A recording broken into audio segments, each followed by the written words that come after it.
Bom dia, amigos! Estamos aqui hoje de Catanduva com a minha mãe, a minha irmã e para o nosso culto matinal dominical. Então hoje vamos poder cantar algumas músicas com a irmã Violeira e que Deus nos abençoe, que Deus nos dê da sua bênção, da sua graça nesse momento de culto. Vocês estão ouvindo também? A visão é com esse. Não é esse aí.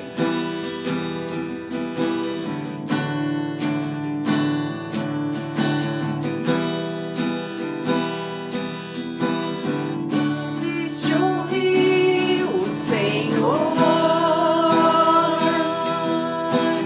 que flui do seu grande amor. Águas que correm do trono, águas que curam, que limpam.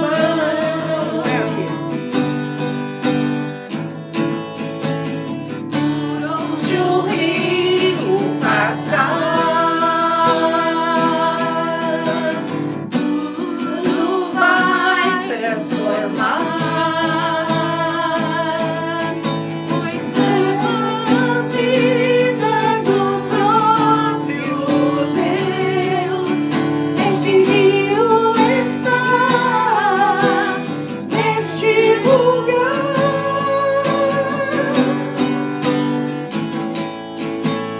Quero beber do teu rio, Senhor. Sacia minha sede, lava o meu interior. Eu quero fluir em tuas águas. Eu quero beber da tua fonte, fonte de águas vivas. Tu és a fonte, Senhor.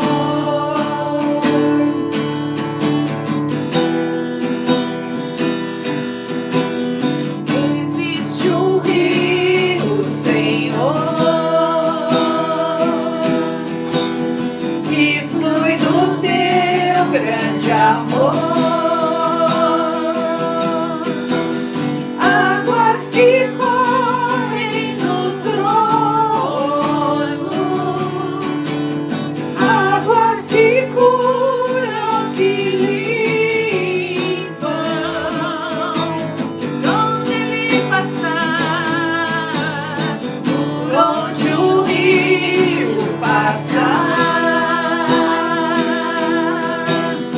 tudo vai transformar. Pois leva a vida do próprio Deus. Este rio está neste lugar.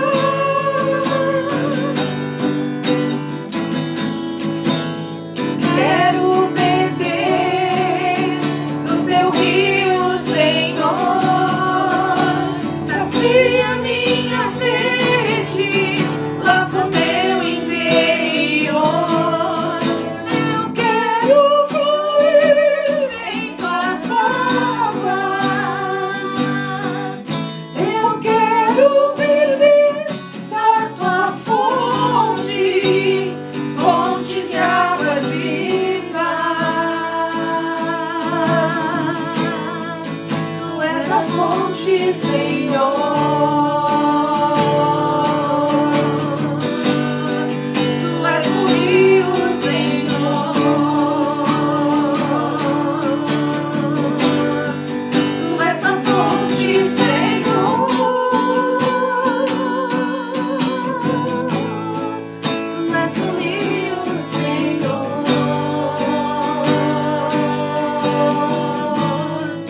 Tu és a fonte, Senhor. Você consegue esse? Depois deixa aquele pro final. Nossa.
Amém, irmãos?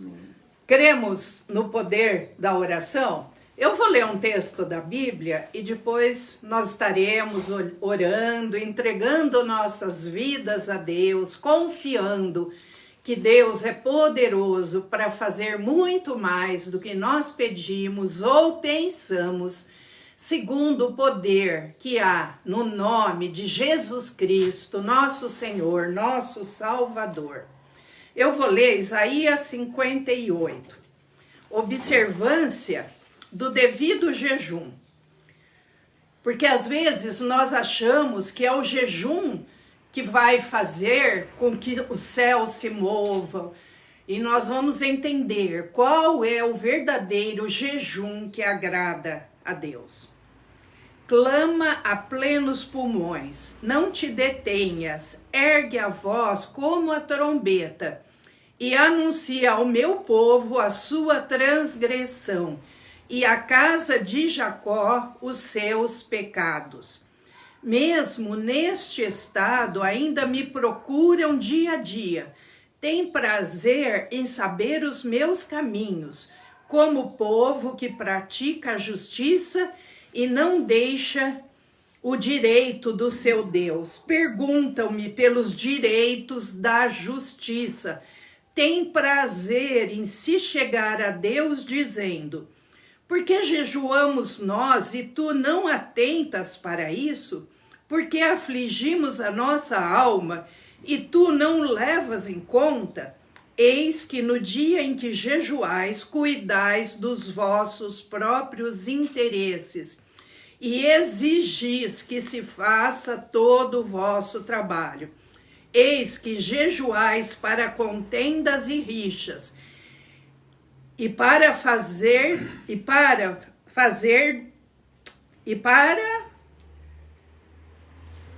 ferirdes com punho iníquo.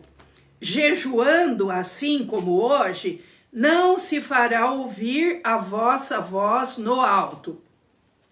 Seria este o jejum que escolhi?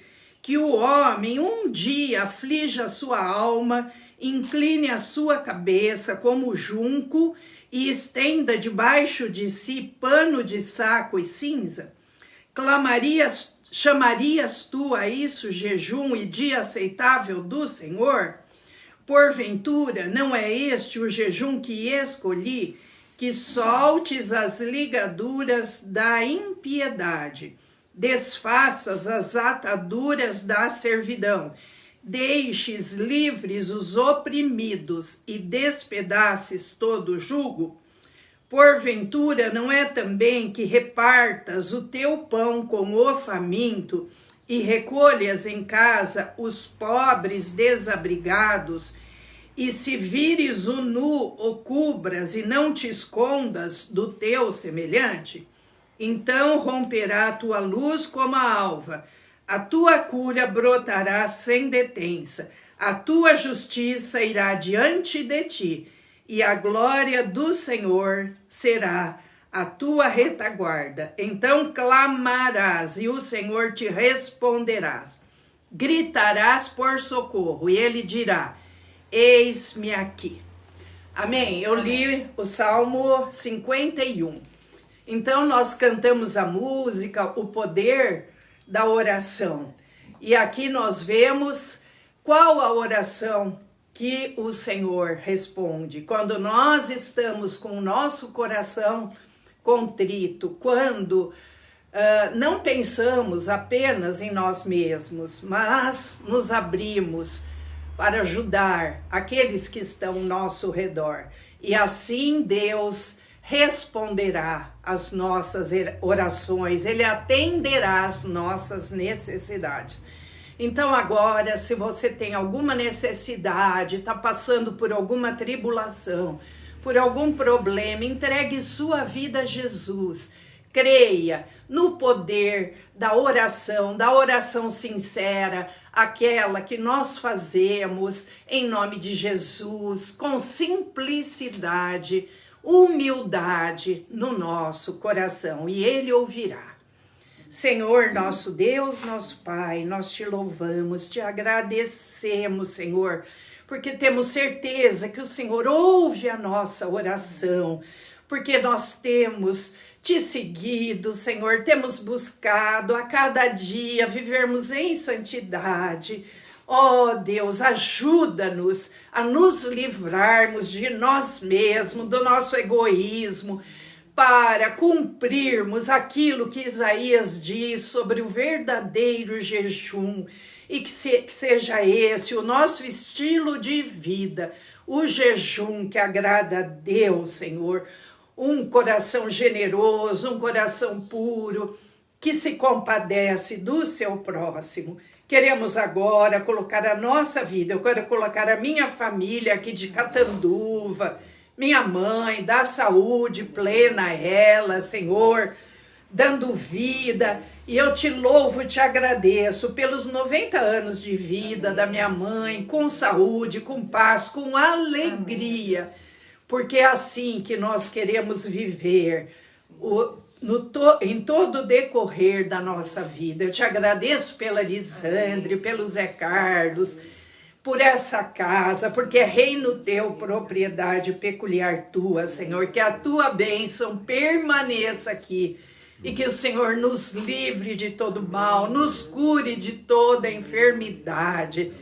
E os nossos queridos que estão passando por tribulações, por enfermidades, estenda a tua mão, Senhor, envia a tua cura, a tua libertação, porque o Senhor é nosso Deus todo-poderoso e está atento às nossas orações. Agora eu coloco a vida de cada irmão que está assistindo, de cada família representada, que cada um esteja colocando diante de ti as suas necessidades, Senhor, e que o Senhor alcance a cada um com cura, com libertação, com poder, Senhor, e que cada um creia que há um Deus todo-poderoso que enviou o seu Filho amado ao mundo para morrer em nosso lugar, para levar as nossas culpas, os nossos pecados, as nossas dores, as nossas enfermidades. E assim somos sarados, somos curados, somos abençoados,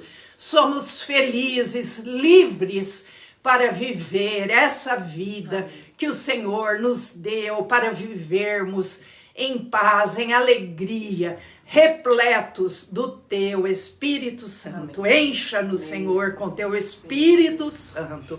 E a cada um que participa conosco, agora pedimos a Tua bênção sobre o Michel, que tem se dedicado a cada dia, Senhor, estudando a Tua palavra, para nos transmitir o ensinamento que procede do Teu Espírito Santo. Usa ele, Senhor, como vaso de honra para proclamar a Tua palavra verdadeira, Senhor.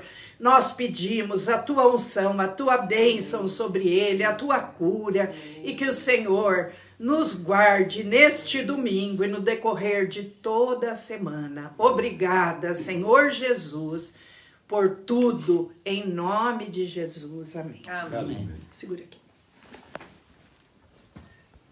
Isso.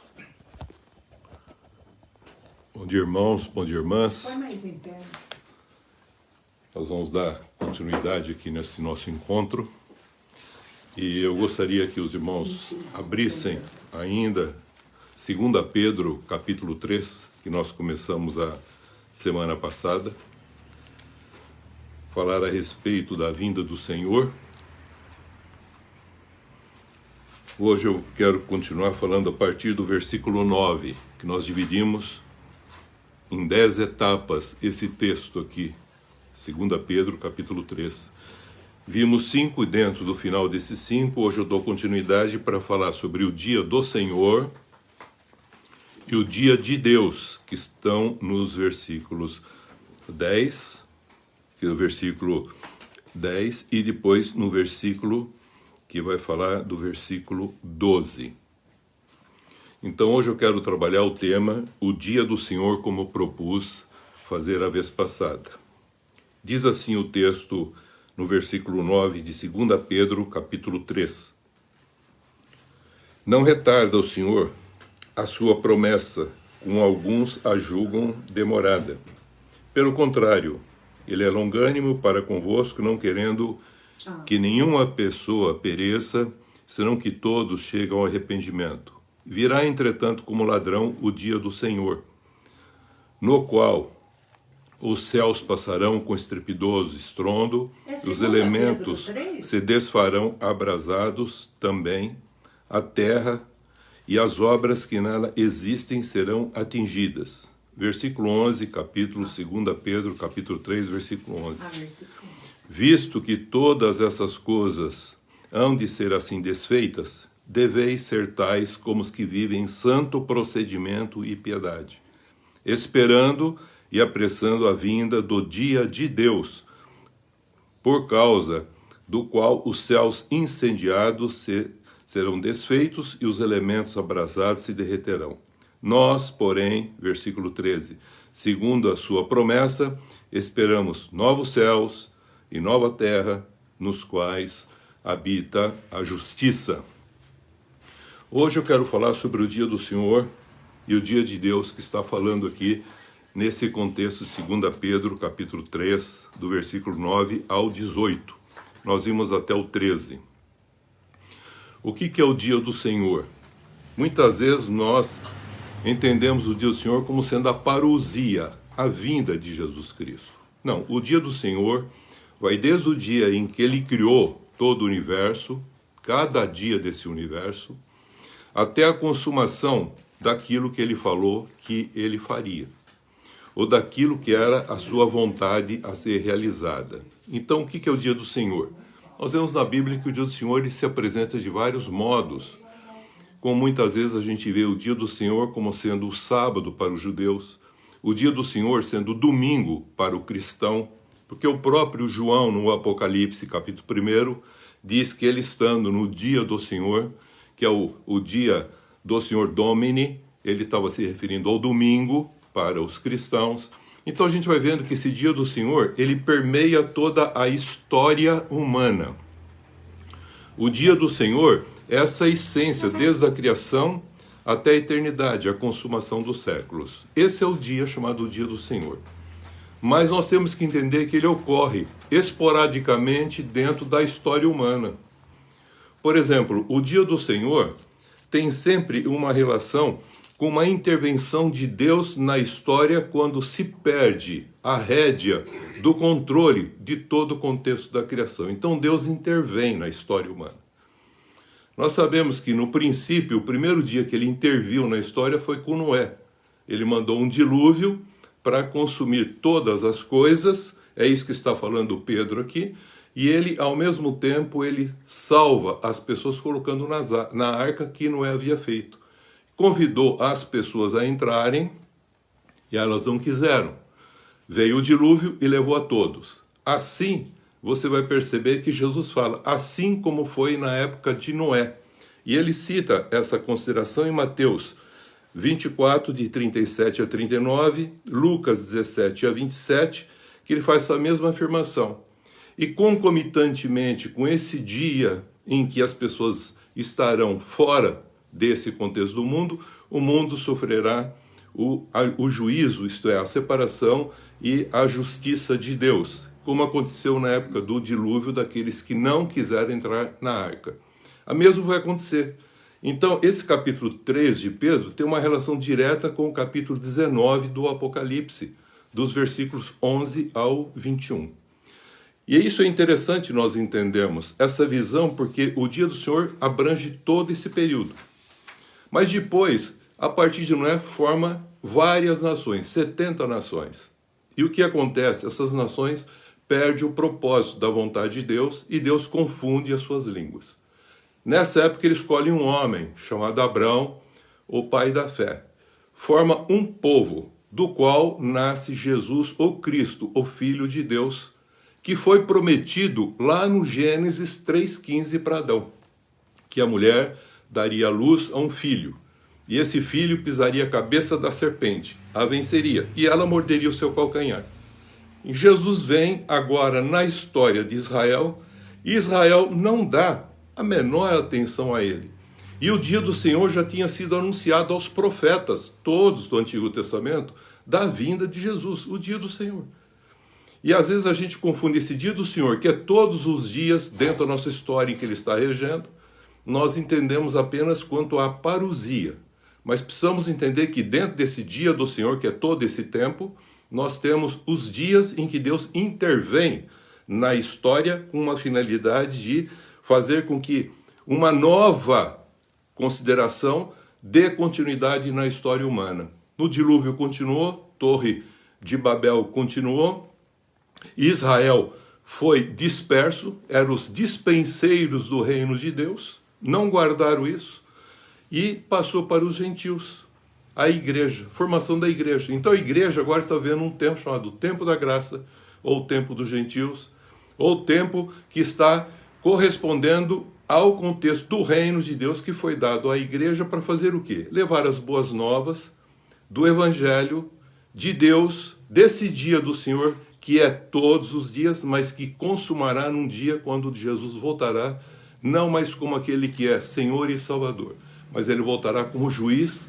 porque Atos 10:42 afirma: leva o evangelho a todas as pessoas, fala da salvação, mas também diga para eles que haverá um dia do juízo, porque ao homem foi dado morrer uma só vez e depois disso o juízo. Então, esse dia do Senhor já tinha sido anunciado a Israel por todo o tempo da história de Israel pelos profetas.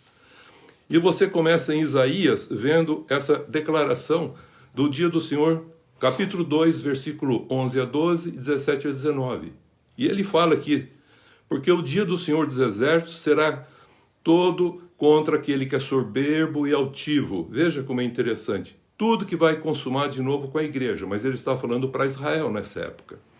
E tudo aquilo que se exalta será diminuído, porque nesse dia só o Senhor será a razão de ser. Aí ele continua falando em Isaías 13:9, que o dia do Senhor é dia cruel, com ira, ardente furor, Jeremias 46, 10, 13, porque esse dia, o dia do Senhor, ele fala que é a vingança contra os adversários. E ele estava falando aqui nessa oportunidade, em Jeremias 46, sobre a palavra que falou o Senhor a Jeremias, o profeta, acerca da vinda de Nabucodonosor. Está vendo a história como é permeada com Deus agindo? Isto é, rei da Babilônia para ferir a terra do Egito. Mas ele estava profetizando para quem naquela época? Para os judeus. Fala mais em Ezequiel 30, 2, 3, que o Egito seria conquistado pela Babilônia. Aqui ele fala que começaria o tempo dos gentios. E o que é mais interessante, que muitos pensam que Babilônia começa o tempo dos gentios, e essa descrição está aqui. Um tempo, 2 tempos e metade de um tempo, está em Lucas, que fala o seguinte, no capítulo 21, versículo 22 a 24, que o reino de Israel seria passado aos gentios, e os gentios iam governar até o tempo de completar a plenitude do tempo dos gentios. Qual é o tempo da plenitude do tempo dos gentios? Quando acaba o tempo correspondente da igreja, o tempo da graça. E ele falou que nessa época Jesus voltaria. E como voltaria, ele falou que também tem o dia do Senhor, que está em Apocalipse 19, que fala que as aves do céu comerão carne de todas as pessoas. Por isso Jesus falou, aonde se ajuntará um corpo morto, aí também ajuntarão os abutres.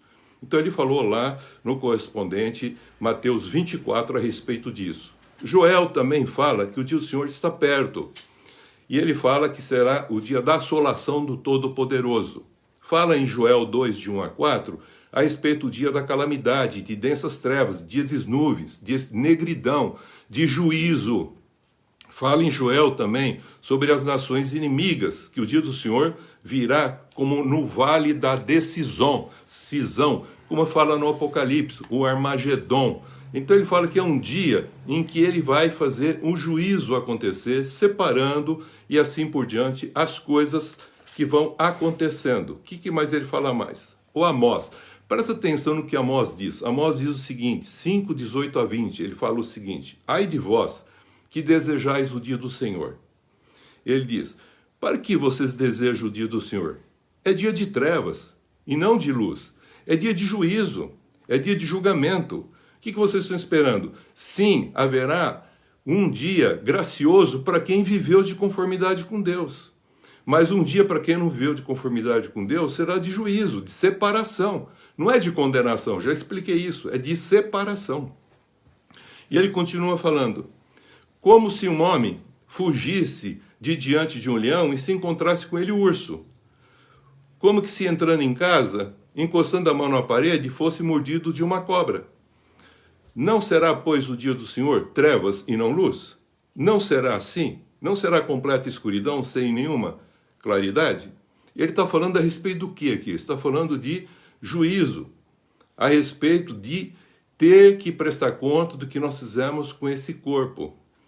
Aqui, Obadias 15 fala a respeito que o dia do Senhor vai vir sobre todas as nações, como também veio sobre Israel. Miqueias 5:2-5 fala do nascimento de Cristo, que de Efrata nasceria o Salvador, e fala do seu reino, do versículo 10 a 15, dizendo que ele reinaria sobre Israel. E ele é a nossa paz, Jesus Cristo. Então, todo o evangelho estava voltado já no Antigo Testamento, falando que aquele menino que nasceria da mulher, o Cristo, nasceria de Israel. E assim o fez.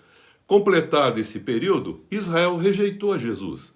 E o reino passou para aquilo que nós chamamos igreja, que é a composição dos gentios e dos judeus, para formar o que nós chamamos os cristãos do nosso tempo. O tempo chamado o tempo da graça. Sofonias também fala de capítulo 1, do versículo 14 a 18, sobre o dia do Senhor. E ele tem uma relação interessante, porque a gente acha que apenas está falando para os judeus. Não, ele está falando para todo o tempo, porque a palavra do Senhor é viva e eficaz. Serve para qualquer tempo e época. Mas dando essas profecias do Antigo Testamento para os judeus, mas a palavra de Deus serve para todo o tempo e para toda a época, em toda a época, por causa da condição do ser humano. E ele fala que o dia do Senhor é um dia de juízo para restaurar todas as coisas e começar uma nova criação.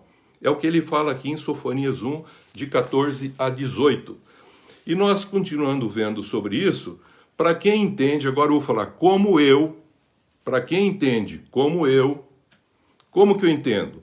Que está escrito que Jesus disse o seguinte, que a lei e os profetas do Antigo Testamento profetizaram e vigoraram até João Batista. Profetizaram eles e vigoraram até João Batista. Tanto é que eles esperavam Elias. E Jesus falou, Elias já veio, é João Batista. Então se cumpriu um tempo. E esse tempo cumprido, Israel foi julgado e sofreu as consequências. E agora ele falou que o reino voltaria de Israel a se restaurar. Porque são só duas testemunhas aqui na terra que falam do reino de Deus, Israel e a igreja. E essas duas testemunhas têm que fechar a sua consideração do reino para as demais pessoas que não conhecem Jesus Cristo e que foi a revelação que o Pai Celeste mandou para todos nós. Então agora nós percebemos que se nós entendemos que Mateus 11:13 e Lucas 16:8, que a lei e os profetas profetizaram e vigoraram até João, e depois disso é anunciado o evangelho do reino de Deus, e todos os homens se esforçam para entrar nele, eu tenho a convicção que as passagens proféticas dadas aos judeus no Antigo Testamento se cumpriram para Israel, mas também são exemplos para nós como igreja, que precisamos também lembrar desse contexto, desse cumprimento que aconteceu com Israel, porque Deus é justo e vai fazer justiça com todos. Então, a palavra de Deus, sendo viva e eficaz, ela continua agora com a igreja, que foi dado a levar o evangelho a todas as pessoas, falar de Jesus como Salvador, mas também falar uma coisa que é muito importante, que Jesus foi constituído juiz de vivos e mortos. Então presta atenção, queridos. Todos aqueles que creem em Jesus, e todos aqueles que creram na promessa de Deus do Antigo Testamento, e todos aqueles que compreenderam pela fé o que Deus está fazendo dentro da nossa história, todos, um dia morrem. E o dia que morrem, o dia do Senhor para esses já começou, porque nós temos o direito de ver uma só vez. Depois disso é o juízo. Nós vamos prestar conta do que nós fizemos com essa vida. Por isso que Pedro fala, sabendo que esse dia vai vir, que nós devemos ter uma vida boa, espiritual, em comunhão com Deus, fazendo bem, praticando bem, com uma vida de fé. E ele fala mais, por essa razão, pois amados, esperando acontecer esse dia, que Deus nos encontre em paz, em santificação, em comunhão com Ele, e não vivendo de forma desregrada, estando vestidos e não nus, e sim renovados pela unção que o Espírito Santo traz juntamente com o que Cristo fez por nós, uma obra vicária. Que a gente seja fiel a esse contexto. É isso que ele está falando. E o que ele está falando mais também? Que essas coisas que já cumpriram para Israel, ainda vão se cumprir com Israel e com a igreja, porque Israel continua sendo o referencial daquilo que Deus já fez e a igreja daquilo que Deus está fazendo e que os dois juntos farão no fim dos tempos. Por isso que ele diz algo que é muito importante, que a palavra de Deus, sendo viva e eficaz, ela serve também para nós hoje, como foi para os gentios e os judeus daquela época. Jesus falou aos seus irmãos judeus e aos irmãos gentios na sua época. Quando Jesus estava aqui, caminhando entre nós, ele falou a seguinte consideração, que voltaria após um período indefinido de tempo. Qual é esse período? Foi o que eu falei domingo passado. 1000 anos. Que ele mesmo disse, eu não sei quando eu vou voltar. Eu não sei quando da minha volta. E para muitos o dia do Senhor é apenas a vinda de Jesus. Não. A vinda de Jesus está dentro de um tempo que é o dia do Senhor. Que todo esse dia correspondente da criação para o homem, dentro da história humana. E ele fala, esse 1000 anos em que somente o Pai saberia o dia que ele voltaria, que nem ele saberia o dia. Porque como ladrão virá o dia do Senhor. Então nós precisamos entender isso, que na história humana, nós temos que entender que depois de Israel, começou a igreja. E a igreja começou com 144 mil, que é a graça de Deus dada para Israel, que rejeitaram a Jesus E o que é interessante, ele dá condição para 12 tribos, para cada tribo ele dá um número indefinido. Ele dá 12 mil. Sabe o que é 12 mil? 12 mil vezes 12, que corresponde a 144 mil. Ele está falando que a igreja, ela começou sendo formada por quem? Por judeus. E depois se estendeu a todos os gentios, está lá no Apocalipse 7. E os gentios todos estão vindo de uma grande tribulação, e os judeus já estão, diz o Apocalipse 14, os 144 mil foram as primícias para Deus e Jesus Cristo, para o Cordeiro de Deus, porque eles aprenderam um novo cântico, Apocalipse 14. Qual o novo cântico que eles aprenderam? O cântico de Cristo, porque tem o cântico do Cordeiro Moisés e o cântico do Cordeiro cristão, Cristo. Então eles têm um conhecimento de duas Páscoas, judaica e a cristão. E esses dois, judaico e cristão, formam o que nós chamamos os testemunhos de Deus na face da terra, Israel e a igreja. Quando elas completarem o tempo delas profetizarem, vai aparecer um ente que vai ser contrário a elas. É o que nós vamos ver na sequência, que o dia do Senhor não é apenas o momento da vinda de Jesus. Acontecerão várias coisas com a vinda de Jesus que eu quero falar com vocês agora. Quais são as coisas que vão acontecer com a vinda de Jesus? É muito importante nós conhecermos esse detalhe. Primeiro, diz que quando ele vier, ele vai ressuscitar os mortos que dormiram com ele, para encontrar com ele nos ares. Já vimos isso. 1 Tessalonicenses 4, 13 a 17, Paulo falando.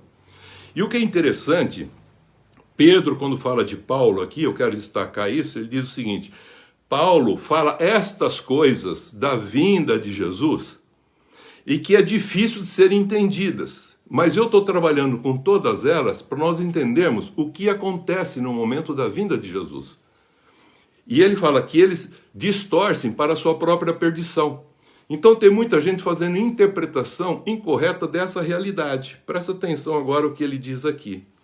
Ele fala o seguinte: ressuscitar os que morreram em Cristo para o seu encontro e reunião com ele nos ares. Paulo afirma em 2 Tessalonicenses, capítulo 1 e o capítulo 2 principalmente, que antes desse nosso encontro com Jesus nos ares, ninguém engane você nem a mim, ninguém engane ninguém, porque vai haver a apostasia e a revelação do homem da iniquidade, que Jesus, vindo, soprará com a sua boca e fará a eliminação dele. Esse homem da iniquidade é uma besta que pouca gente fala no Apocalipse, que é a besta do abismo. E eu vou falar sobre ela para a gente entender o contexto do que vai acontecer na vinda de Jesus. Então ele vai arrebatar? Não, ele vai ressuscitar primeiro. E falou, num piscar de olhos, não se esqueça que antes de acontecer esse arrebatamento, vai aparecer o anticristo, vai aparecer o homem da iniquidade, e que a Bíblia fala que é a besta que vem do abismo. Está lá no capítulo 17. Um dia a gente estuda só o Apocalipse, mas agora só dando a história para você. Jesus, então, depois que ele vier ressuscitar os mortos, acontecerá nesse 1000 anos, nesse período indefinido, outras coisas. Imediatamente vai haver um arrebatamento. E como que será esse arrebatamento dos vivos? Diz que Jesus vai abrir os céus. Apocalipse também 19, de 11 a 21, vai abrir os céus e as pessoas verão. Mateus fala, rasgará o céu de ponta a ponta e todos verão a vinda dele. E ele vai reunir as nações. Mateus 25. Reunindo as nações, ele, como bom pastor, vai separar as ovelhas dos cabritos. E ele vai dizer para as ovelhas, vinde, entrai no reino que está preparado desde a fundação do mundo. Elas entrarão no reino porque são benditas do Pai, porque fizeram de conformidade com o Pai. Mas aqueles outros que não fizeram são cabritos. Ele falou, separai-vos. Eles permanecem aqui na terra porque eles vão ter que enfrentar o dia de Deus. Então, Jesus faz duas coisas. Primeiro, ressuscita os mortos para encontrar ele nos ares. E também os vivos que estão esperando ele sobem. Mas nesse contexto, o anticristo já está. A besta do abismo já está instituída. Dentro desse milênio ainda, que nós vivemos, que está falando desse tempo indefinido, a besta já está. Quem é essa besta? chamada a besta do abismo. Então vamos entender isso na história. Esses justos que são bem-aventurados, quer sejam os que foram mortos, corpos mortos, ressuscitados, a encontrar o Senhor nos ares, também os vivos que vão encontrar o Senhor nos ares, esses são os santos, são bem-aventurados, reinaram, viveram com Cristo, e esses vivos que foram arrebatados reinarão e continuarão reinando com Cristo durante esse período que ele chama indefinido de 1000. Aí veja como ele fala, ele diz o seguinte: Satanás, nesse período que ele vem antes já, vai estar solto e vai instituir a besta do abismo. Apocalipse 17, a primeira e a segunda besta já não são mais. Ele falou, mas desse reinos que são 7, 5 caíram. Quais são os 5 que caíram? Babilônia, Medo-Persa, grego, romano, 5 caíram. Mas virá um outro que é o 8º. Hoje nós vemos muita coisa falando em G5, G7, G8, G10, G20. Então pense um pouquinho que a besta vai ter que trabalhar com esses G. E esses G falam de economia, de comércio, de dinheiro, política, guerra. Falo desse contexto, religião. É isso que está falando desse contexto. Nós precisamos ficar atentos a essa visão, para esse lado. Apocalipse 17, a besta do abismo vai aparecer no capítulo 11 do Apocalipse e no 17. Só, não aparece em outro lugar. Porque a primeira besta do mar e da terra já não existe mais, que é a continuidade daquele império romano, juntamente com tudo que ele trouxe, com as coisas que ele formou, a nossa sociedade, o nosso sistema.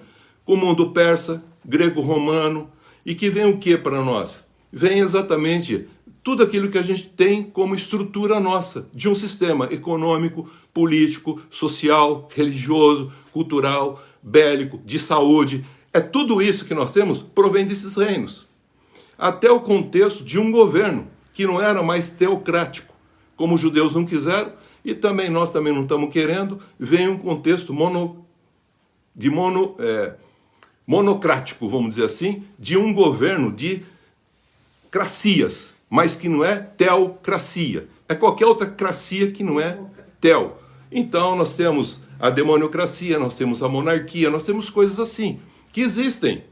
E por quê? Eles dão toda a autoridade para quem? Esses governos. Ele fala que dá para a besta, capítulo 17. Até que essa besta do abismo vai se virar contra essa Babilônia, essa grande meretriz, que é um grande lugar de comércio, de negócio. Porque quem é que instituiu o comércio e o negócio? Falou que no coração de Satanás começou o comércio e o negócio. Então nós fazemos negócio com Deus. E esse é o grande problema. E ele fala claramente aqui que ele vai instituir essa besta para agir nesse mundo. E nós estamos vivendo. A igreja vai estar vivendo, já está vivendo, mas não vai receber o número na mão nem na testa, porque na nossa mão nós servimos a Deus e em nossa testa nós temos o nome de Cristo, como fala a partir do Apocalipse 14, daqueles que têm o nome de Cristo e de Deus nas suas frontes. Estão selados com Deus e não selados com as coisas do mundo. Vivem no mundo, mas não servem o mundo e não são parte do mundo. E o que ele fala mais? Que nesse contexto, aqueles que mortos, eles vão estar com Cristo, que reviveram, os outros não reviveram, vão ficar aqui. Então vem o dia do Senhor, Apocalipse 19, de 11 e 22, que vai explicar esse contexto, depois você lê devagar, mas temos que estudar um dia só sobre isso. Continuando, o que vai acontecer? Satanás será solto por um pouco de tempo. Depois que ele instituiu a besta, teve essa ação, esse contexto final vai perseguir as duas testemunhas, Israel e a igreja. Completado esse tempo, vai haver exatamente o contexto que nós chamamos essa ressurreição. Mas ele não para aí. Ele vai querer congregar todos os povos, todas as nações. E vem do Oriente o dragão, capítulo 16 do Apocalipse, o dragão, antiga serpente, diabo, Satanás, juntamente com a cabeça, o falso profeta, eles vão se reunir para fazer o Armagedon. Essa guerra do Armagedon é fazer com que as pessoas percam a fé. É esse o contexto do Armagedon. Não é guerra física, não. É perder a fé. Por isso que ele falou, haverá fé quando eu voltar? Haverá fidelidade? Haverá pessoas fiéis? Não. Haverá muito contexto de lei, mas não tem amor. O amor vai esfriar, então vai ter que ter muitas leis. Hoje estão construindo tudo quase sobre leis. Isso é um contexto apostasia. Mais do que negar a fé, é não ter fé. Por que não tem fé? Porque nos seus corações tem muita lei e muita crença. Mas não tem fé, não tem fidelidade à promessa que fizeram. Então haverá esse contexto da apostasia. E Jesus diz no Apocalipse 11 para frente, enquanto 1 a 11 fala da reunião, da ceia de Deus no céu, Apocalipse 19, de 1 a 11 fala da alegria, depois da destruição do comércio da Babilônia. Aí ele fala, do 11 ao 22, ele fala uma coisa que é muito importante, o dia do Senhor, que ele vem para jogar a besta do abismo e o falso profeta no lago de fogo. E depois com a sua boca ele vai matar os demais que ficaram aqui, que não fizeram de conformidade, como aqueles que ficaram no dilúvio no passado. E aí ele falou que esse é a ceia de Deus. E o que acontece? Ele fala que o mal agora, o Satanás, ele só vai aparecer e se levantar para confrontar com quem? Para confrontar com Jesus. Sempre que aparece Jesus, ele aparece. Mas na história da humanidade, quem fica não é Satanás. Quem fica são as bestas da terra, do mar, do abismo. Mas a hora que tem que enfrentar esse Jesus no fim dos tempos, no final do milênio mesmo, vai levantar o Satanás e vai reunir Gog e Magog, todas as nações, para ir contra quem? Contra Israel e contra a igreja. E aí, falou que desce fogo do céu sobre todos eles, e aí saberão quem é o Senhor.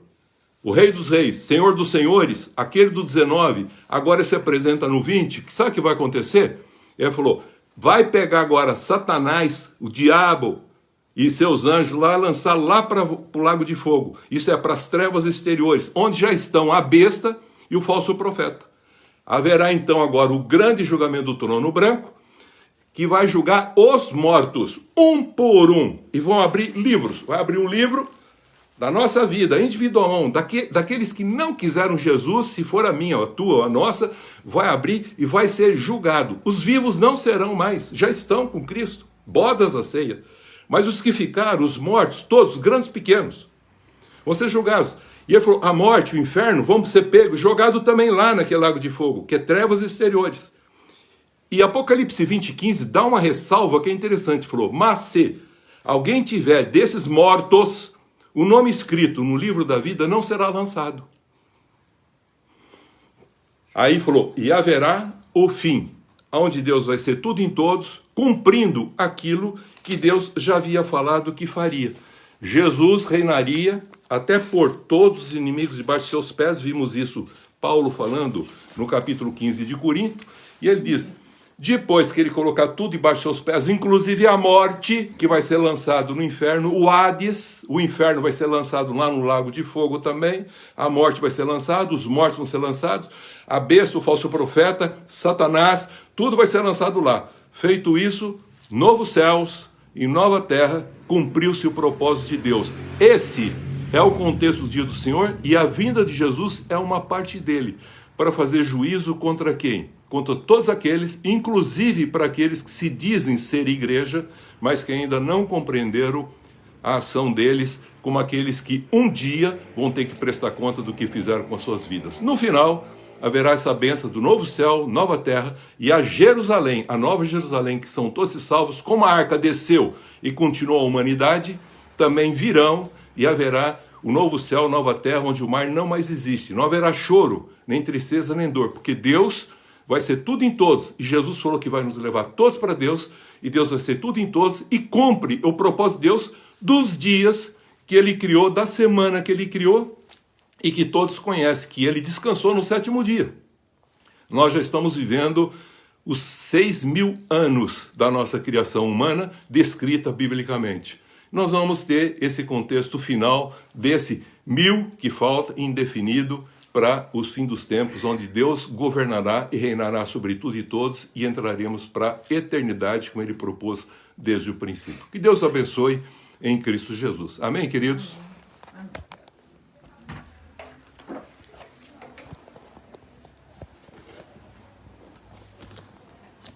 Amém, irmãos?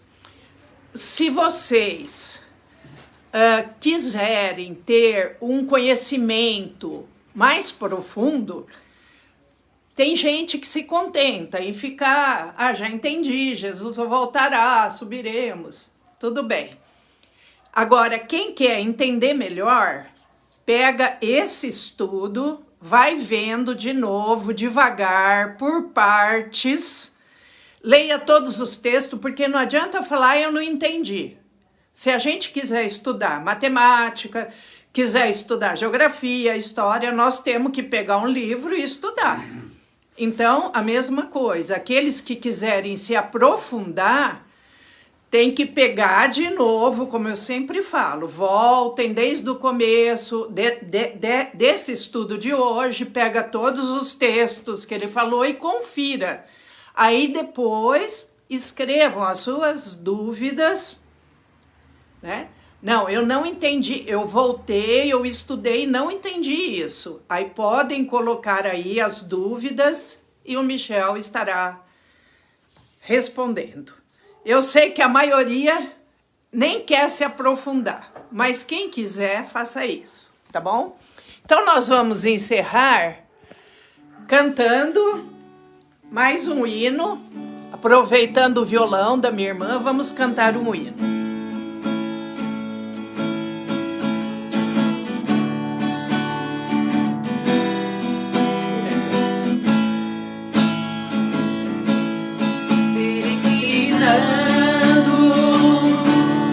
Por sobre os montes e pelos vales, sempre na luz, Cristo promete nunca deixar. Eis-me convosco, disse Jesus.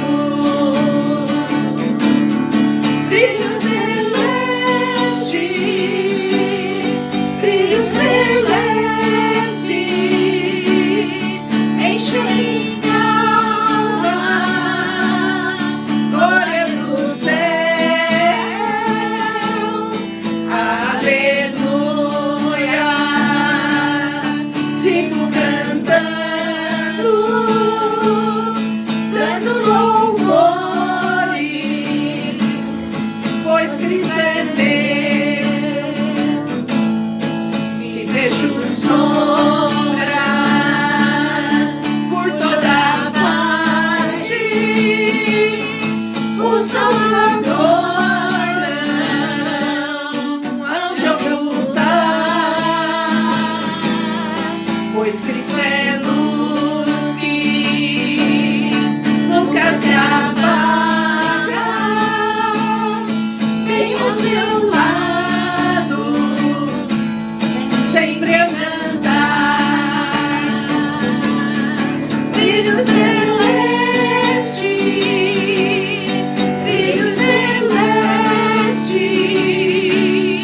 enche a minha alma, glória do céu, aleluia, sigo cantando, dando louvores, pois Cristo é meu. A luz bendita que vai guiando em meu caminho para a mansão, mais e mais perto, seguindo o Mestre, poço da salvação. Brilho celeste,